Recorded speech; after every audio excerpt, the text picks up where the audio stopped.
On the 14th of April 2014, the Boko Haram terrorist group carried out what remains its deadliest bombing ever since it became violent in July 2009.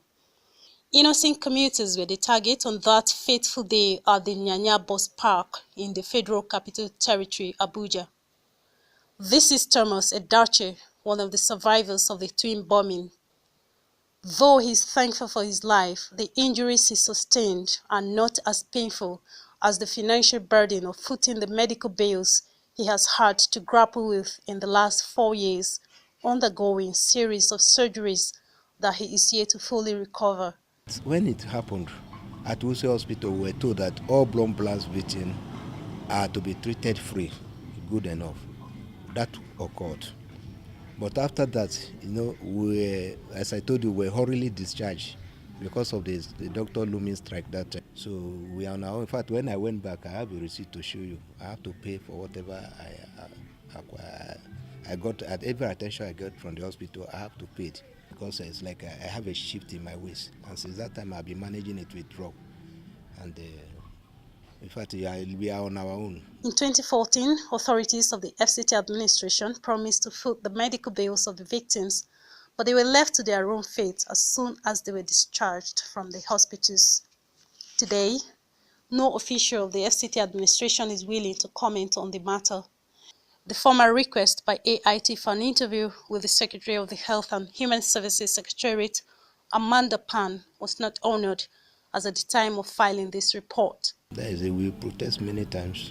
We have been talking to government, and it's only that we are not giving attention. Maybe because there's no big person in our midst, you understand, to push it. This, the government should actually remember us. We have more than 20,000 amputees, and there's no limbs for them. For God's sake, there's no limbs.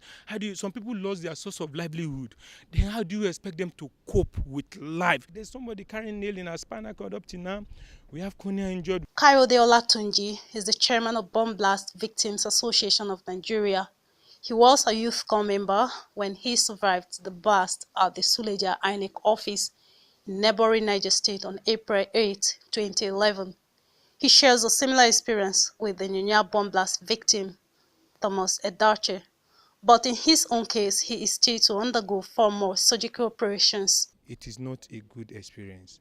In fact, with all I went through, it's a very big trauma, and I'm yet to get out of it. I suffered compound comminuted fracture with intensive nerve and tissue injury. Compound in the sense that there's an open wound. The eye epidemiologist, the eye doctor, he told me, those eyes were gone, but they don't just know what happened. I lost my sight for over 6 months. They are still coming up.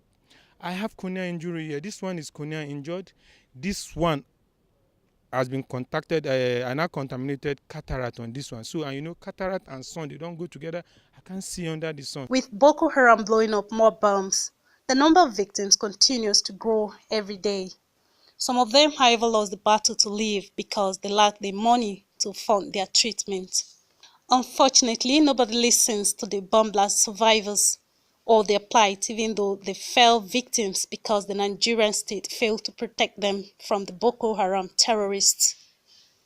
Aqua Ona, AIT News, Abuja.